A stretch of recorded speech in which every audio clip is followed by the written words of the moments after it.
أعوذ بالله من الشيطان الرجيم بسم الله الرحمن الرحيم সিরাজ জান শরীফ ডক্টর বাবা জাহাঙ্গীর বা ইমান আল সুরেশ্বরী হতে রচিত মারিফাতের গোপন কথা। এই কিতাবের রচয়িতা ডক্টর বাবা জাহাঙ্গীর বা ইমান আল সুরেশ্বরী। তার প্রতি অনেক ভক্তি ও শ্রদ্ধা এবং আমাদের প্রিয় নবী মুস্তাফা মুহাম্মদ মুস্তাফা সাল্লাল্লাহু আলাইহি সাল্লামের প্রতি ভক্তি ও শ্রদ্ধা এবং সমস্ত বিশ্বের যতই ওলিয়া উলিয়া এবং পীর পয়গম্বর নবী রাসূল এসেছে সবার প্রতি আন্তরিক ভক্তি ও শ্রদ্ধা ও ভালোবাসা রেখে আজ কিছু কথা আপনাদের মাঝে উপস্থাপনা করব। ডক্টর বাবা জাহাঙ্গীর বা ইমান আল সুরেশ্বরীর রচিত মারিফাতের গোপন কথা হইতে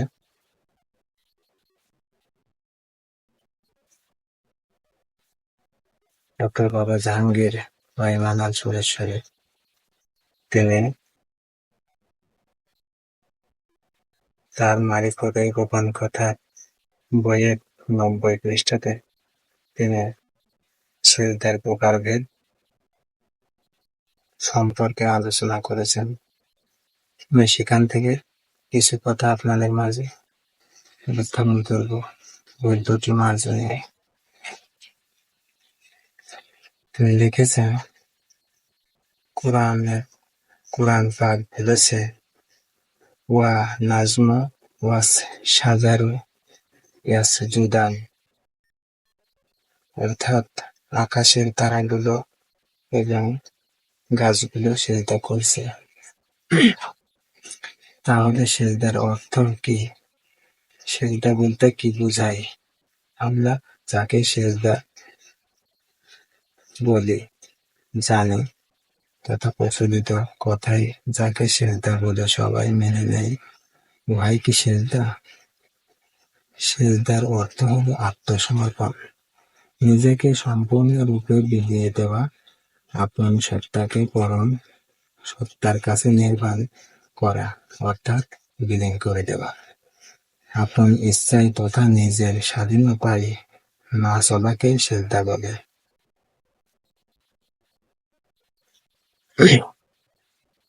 আকাশের তারা এবং জমিনের গাছপালা আল্লাহর অনন্ত বিধানে তথা আইনের মধ্যে সম্পূর্ণ দাসত্ব করছে।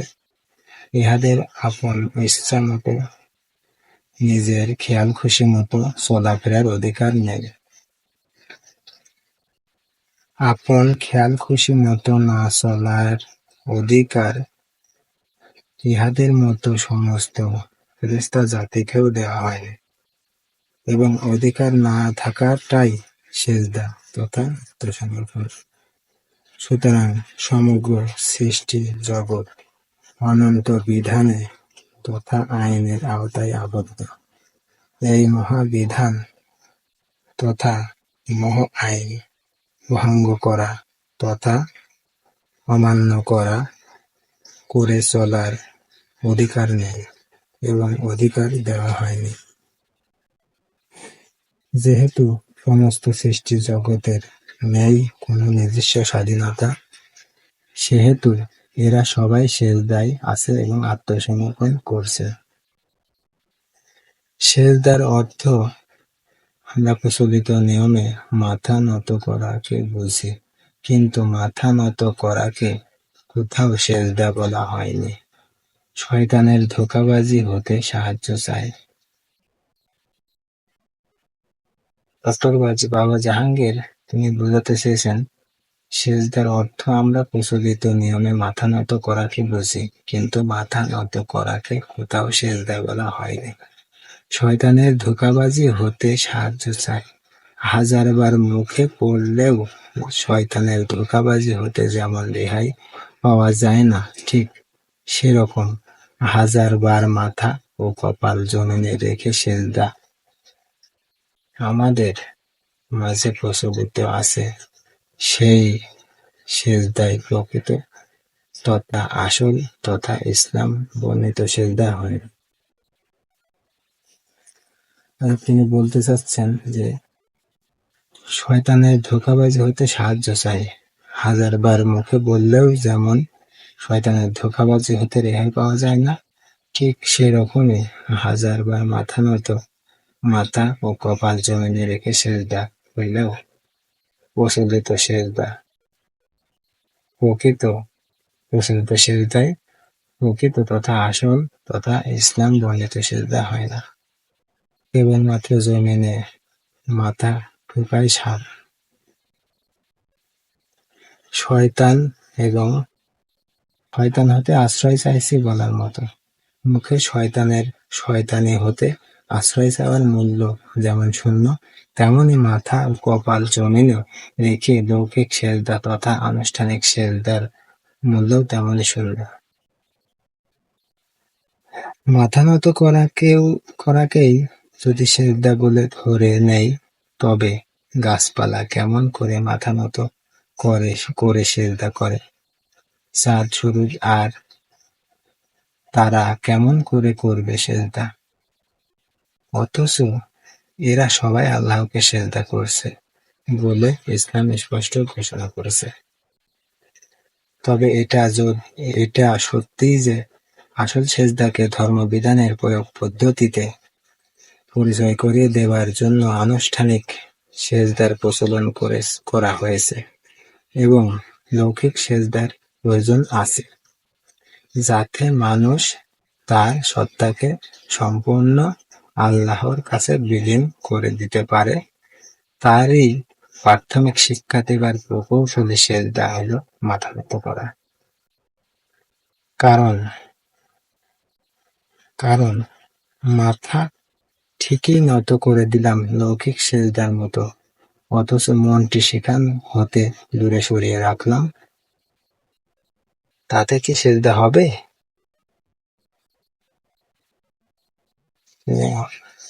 ডক্টর বাবা জাহাঙ্গীর বলতে চেয়েছেন যে আমরা যদি প্রচলিত যে নামাজ 5 ওয়াক্ত নামাজে আমরা যখন মাথা নত নামাজে আমরা যখন দাঁড়াই, তখন আমাদের মনটা যদি বাহিরে থাকে, নামাজের ভিতরে না থাকে, আমাদের মনটা হাটে বাজারে পথে ঘাটে, মাঠে ঘাটে যদি ঘুরে বেড়াই, তাহলে সেই নামাজ কখনোই হতে পারে না। সরিয়ে রাখলাম, তাতে কি সেজদা হবে? তাই মনটাই সেজদার মুখ্য অংশ। তিনি বলছেন যে মনটাই সেজদার মুখ্য অংশ। মাথাটা নত করা সেজদার গৌণ অংশ। মাথাটা নত করা সেজদার গৌণ অংশ।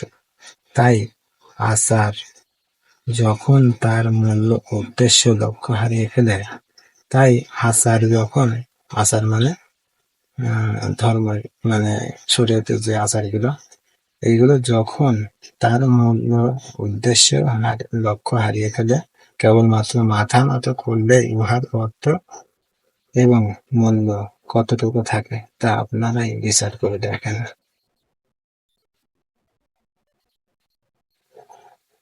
কেবলমাত্র মাথা নত করলে উহার অর্থ এবং মূল্য কতটুকু থাকে তা আপনারাই বিচার করে দেখেন। আদমের আনুগত্য গ্রহণ করতে তথা সেজদা দিতে আল্লাহ পাক ইবলীসকে বলেছিলেন। ইবলীস অপূর্ব যুক্তি বিতর্কের অবতারণা করে এই সিদ্ধান্ত নিল যে আদমের আনুগত্য গ্রহণ করা তথা আদমকে সেজদা করা অন্যায় এবং শিরক, তথা আল্লাহর অংশ স্বীকার করাই নামান্তর। ইবলীস আদমের আনুগত্য গ্রহণ করা তথা আদমকে সেজদা করা অন্যায় এবং শিরক, তথা আল্লাহর অংশ স্বীকার করারই নামান্তর। তিনি বলছেন, যেহেতু আল্লাহর অংশ স্বীকার করাই শিরক এবং ইহা জঘন্য পাপ, সেহেতু আদমকে সেজদা করা অন্যায় এবং স্পষ্ট শিরক। যেহেতু আদমকে সিজদা করা শিরক, সেহেতু ইবলীস জেনে শুনে এই হুকুম তথা আদেশ পালন করতে পারে না।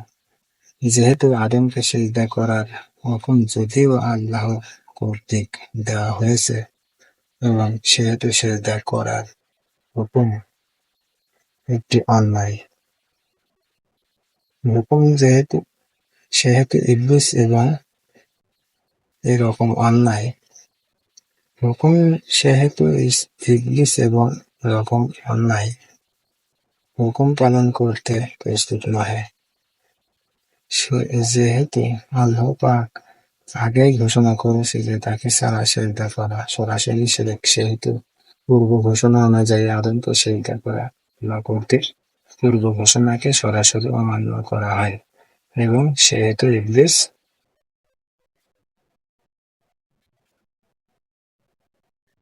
আদমের আনুগত্য গ্রহণ করতে পারে না।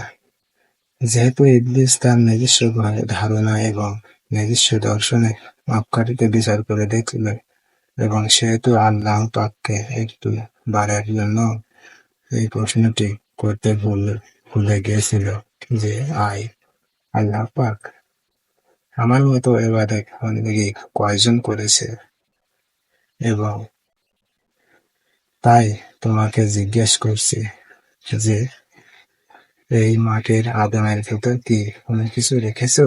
এবং যেহেতু এই প্রশ্ন যদি ইবলীস করেই ফেলত, তবে অবশ্যই আল্লাহ পাককে বলতে হতো যে এই আদমের ভেতর আমি স্বয়ং কি আছি, এবং তাহলে ইবলীস সেই মুহূর্তেই আদমকে সিজদা দিত তথা আনুগত্য প্রদান করত।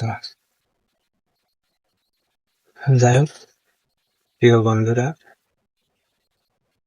12 মিনিট হয়ে গেছে, তো আমি ভিডিওটা আর লম্বা করছি না, এখানে আজকের মতো শেষ করছি। ভিডিওটি ভালো লাগলে অবশ্যই লাইক, কমেন্ট, শেয়ার করতে ভুলবেন না। তো আপনারা সে আগে জান শরীফ, ডক্টর বাবা জাহাঙ্গীর ভাই মানান সুরেশ্বরের রচিত অনেকগুলি কিতাব রয়েছে, তথা কুরআনুল মাজিদ, হ্যাঁ, কুরআনুল মাজিদ এবং অনেক কিতাব তার রয়েছে, অনেক সুন্দর সুন্দর কিতাব যা পড়লে আপনারা সুফিবাদ সম্পর্কে অনেক কিছু জানতে পারবেন, মারিফত তথ্য সম্পর্কে জানতে পারবেন, মারিফত মারিফতের গোপন কথা, মারিফতের বাণী, সুফি বাদ আত্মপরিচয়ের একমাত্র পথ প্রথম খণ্ড, কুরআনুল মাজিদ, অনেক সুন্দর সুন্দর কিতাব আপনারা ডক্টর বাবা জাহাঙ্গীর ভাই মানান সুরেশ্বরের কোনো রচনা করেছেন। তো অবশ্যই তার বইগুলো পড়ার জন্য আপনাদেরকে আমন্ত্রণ বা দাওয়াত দিচ্ছি, আপনারা সবাই তার বইগুলো অবশ্যই পড়বেন। সবাইকে ধন্যবাদ জানিয়ে আজকের মতন এখানে বিদায় নিচ্ছি। আসসালামু আলাইকুম।